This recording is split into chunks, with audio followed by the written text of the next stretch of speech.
What is up, everybody? It's the Dino Gamer back again with a really exciting video. It's really exciting for me anymore. Anyways, as you guys saw in my last video, if you saw it, I did talk about how the future of this channel, and I was thinking about spreading into retro gaming, specifically the Nintendo 64. So today I went ahead and went to Very Awesome Shop and bought an N64 as well as some other nice retro gaming things. So I decided I didn't really get a lot of responses, but I am going to share these with you guys anyways. There might be some gameplay videos coming as well, but let's just get into this video right now. So the store that I went to was called Gameshop downstairs in downtown San Jose, which is absolutely amazing. They had such good customer service. The man I talked to was just so nice. He held stuff for me. I got to look around the whole store without fear of losing some of the stuff I was interested in. And they had absolutely phenomenal prices. I'll go over the prices of everything while I talk to you guys. So we're going to start with the basic stuff here first. I picked up a sealed copy of Call of Duty Modern Warfare 3 for the 3DS for $15. It's absolutely great deal.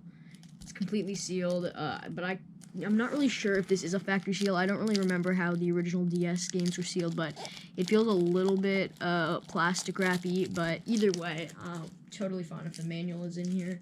So that was $15. The next thing we got, it was just another little thing to add to my collection. I couldn't pass this up. For $5, I got Frogger for the original Game Boy, also playable on Game Boy Advance because it's this black cartridge. The logo, unfortunately, did have like a little rip through the frog's face on there, but for $5, I really couldn't pass this one up either, which is an excellent deal. Put that right there. Now let's get into more exciting stuff. So, by exciting stuff, I mean cords. This is the AV cable for the N64, because of course it is from the 90s. It does not have HDMI, so you've got your picture input and volume left and right input. Right here with our yellow, red, and white sweet cables. Then we've got the power supply right here. It's actually this was back when the brick just plugged into the console instead of having a brick halfway down the cord like the Xbox 360 and the Wii U and the Xbox One, all that stuff. Like good stuff, but regardless, there we go. We have the power cable, and the prong on here is a little bit bent, but it does work. Then we've got the first controller that I got. I did buy this one separately. We'll move the box for now. Is this green one. It's not jungle green because it's not the translucent one. It's just a solid green that was sold by itself back in the day. The stick on this one is not the best. It's kind of gritty and grainy. I'd give the stick like maybe a 5 or a 6 out of 10. But the more I've been moving it, the better it's been getting. It almost appears like someone might have spilled something in there. I'm not sure how well you can see that. But oh my gosh, I just dropped it. I didn't buy a rumble pack or an expansion pack just yet because I didn't buy any games. They didn't really have any that were compatible. But the D-pad on this is pretty good, and all the triggers are good.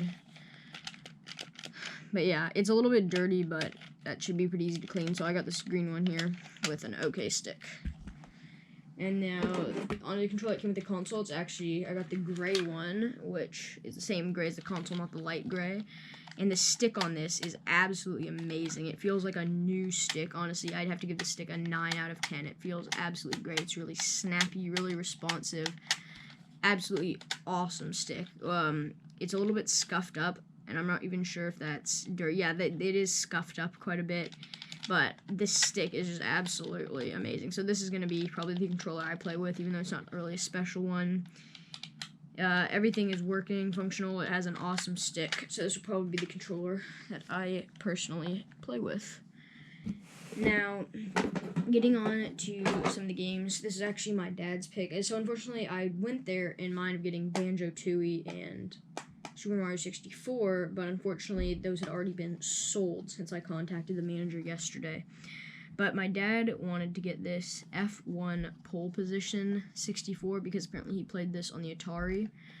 So he went ahead and bought this. This was only $7, but they actually rung it up as $5 because the labels are really not in good condition. There's like a stain here on the old K through A rating and a little tear, but that was the first game we got.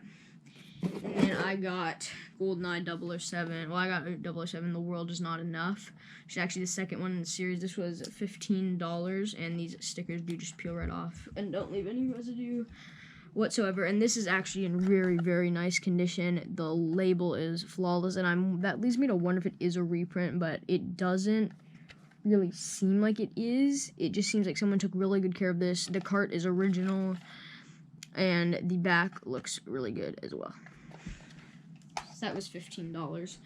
Now we're getting into the interesting stuff. This I know, before you get excited, this is a very obvious repro. This is a very obvious repro cart. It's the top texture is just very, very bumpy and grainy compared to the others, and the Nintendo logo just absolutely awful on this. You can see this is the real cartridge, and this is the fake cartridge with the Nintendo logos. They're just, like the letters are all skinny, and the back logo looks fake, and this is glossy up here. And the cart itself is a little bit stained, so I was actually still interested in buying this simply because I like the gameplay, and I'll get a real cart later on, but I really wanted to play the game. So I asked if it was available for sale, and unfortunately he said, well, we can't sell reproduction cartridges. It was in the console that I bought in the demo section, plugged into a CRT TV, he said, well, I can't sell you reproduction carts, so we just don't do that, but he said, I can absolutely bundle it with a console for free.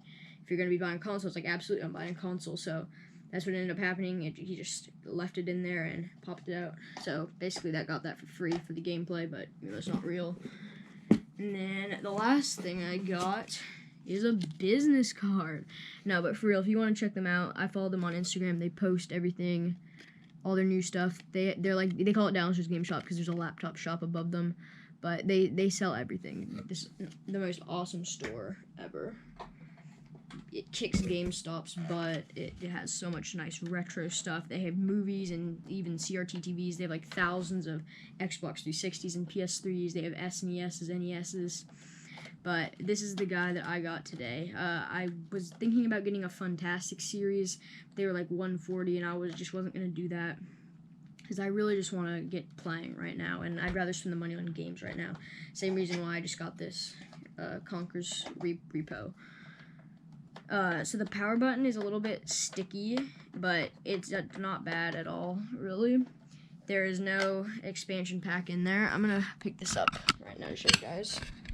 So I don't know why, but in my last review video, someone put the GoPro on wide, and so you can see this is obviously the cartridge slot right there. You can see it just has the standard jumper pack in there, which is only in there because there's no expansion pack.